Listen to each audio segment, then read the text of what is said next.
Hey guys, it's Lauren, and today I'm going to show you how to make what I call a friendship scarf. It's a really easy pattern, and it turns out to look something like this.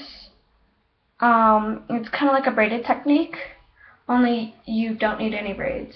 Here's what the back looks like. Sometimes, in order to get it like an actual scarf, I made this one too short. You want it twice the size of a actual scarf. So, like, especially if you're doing it for a friend, ask them to borrow a scarf, and then measure it, and then just double that size. If you use fleece, or some people call it throw, that's my preferred fabric for this, because it's the easiest fabric to use it, and it stretches. So, today I'm going to show you how to do this. First, you need to have any color. I chose yellow because it's the only color I have left, because I've made so many of these. What you want to do is you want to fold it in half, likewise. It doesn't have to be perfect, because in the end it won't really matter. And then cut slits in it. So what I would do is I would cut one here, just vertical. It really doesn't matter how far apart you make them, but I've noticed that the thinner and deeper they are, the better they look, and the thicker they are, you get more space in between your holes, and I don't really like that. So far this is what it should probably look like, with just many holes. Continue this process until you are completely done. So in the end, it kind of looks like fringe. You do not want to cut them, you want to keep them as loopholes. And I'll show you why in a second. And actually, if you want to, you can actually play around and do some fringe at the bottom. I'll show you how to do that in a second. But for now, I'm just going to focus more on the pattern rather than the actual twisting and tying sort of thing. And if you're making this for friends, usually you want to have their favorite color. So just ask them what they like. But you should know that seeing how you're their friend. Okay, so I've cut it all the way across. Next, what you want to do is open it up. Because if you cut it, it would be hanging down, and I don't like that. Usually I stretch out the fabric, but you don't want to stretch it too much. Otherwise, it'll be bad looking.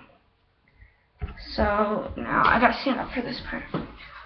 What you want to do is you want to not take the top one, but the second one, and pull it forward. Pull it over the third one and pull the third one up to where you get this. Pull the third one over the fourth and pull the fourth one through the third. And again, that's the fourth one through over the fifth and the fifth through the fourth. Continue this pattern until you get to the second to last one. I do better with it laying down on a hard surface, and it's just quicker, and I don't want this video to go on and on forever, so I'm just going to do it. And so when you do this, if you have any troubles, I've got, you can leave a comment, but I'll put it in the description of how to do it. And this is my first time for a YouTube video like this, showing this pattern, so there may be other people who are better at it. Okay, so when you get to this point, where you've got one here and then one here, what you want to do is you want to continue on to the last one and pull the last one through. But this is the tricky part.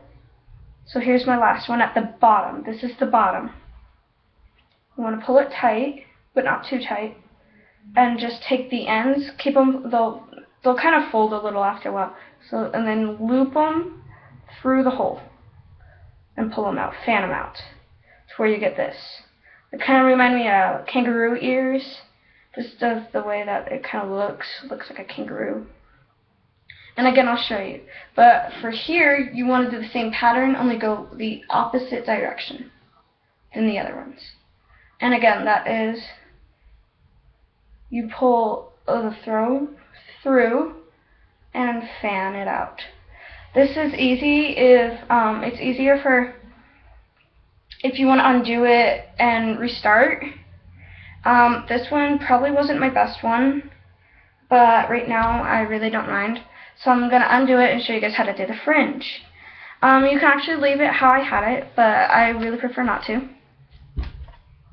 I mean, you can, like I did for the purple one, I just left it. But sometimes you can see the inside, and I don't really like that. So you want to make a little bit thicker. You want to keep it folded in half, and you want to make it thicker and longer. So cut them deeper inside. And of course you want to have it folded, otherwise you won't be able to make the same amount on each side. When you're done with this process, what you want to do is you want to stretch them. Not too long, but you can just stretch them to where they're about a pinky longer if you want. That's what I prefer because it's just easier. So I'm done here.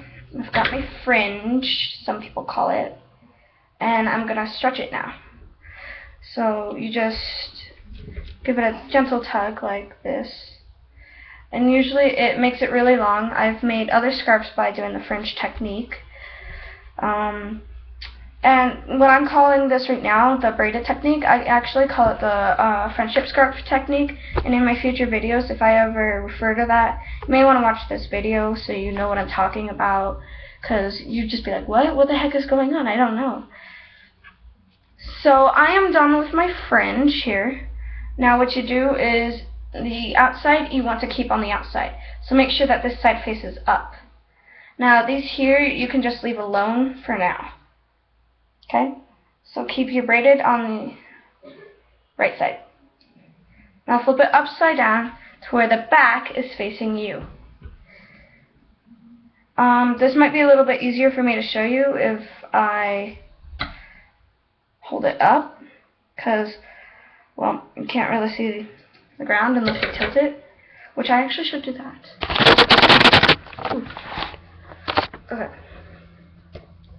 So here's what you do. You take the first two, make sure that they're stretched. You want to stretch it to the max, but not to where it gets all frayed, and you just double knot it. Continue this until you have ran out of knots. I can't speed jump, I guess some people call it, like go forward, like speed it up. So I'm actually just going to keep talking while doing this. I will tell you that I do have future videos coming up, my ideas for them. Thinking about doing a technique video, and I'll show you more of these techniques on just a scrap piece of fabric. And actually one of my tips is if you have a scrap bigger than your palm, keep it.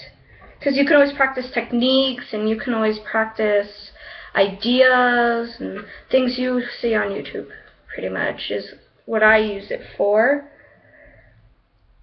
I just looked and I saw that this video is getting really long, so I'm going to try to hurry up. You can actually knot them once or knot them twice.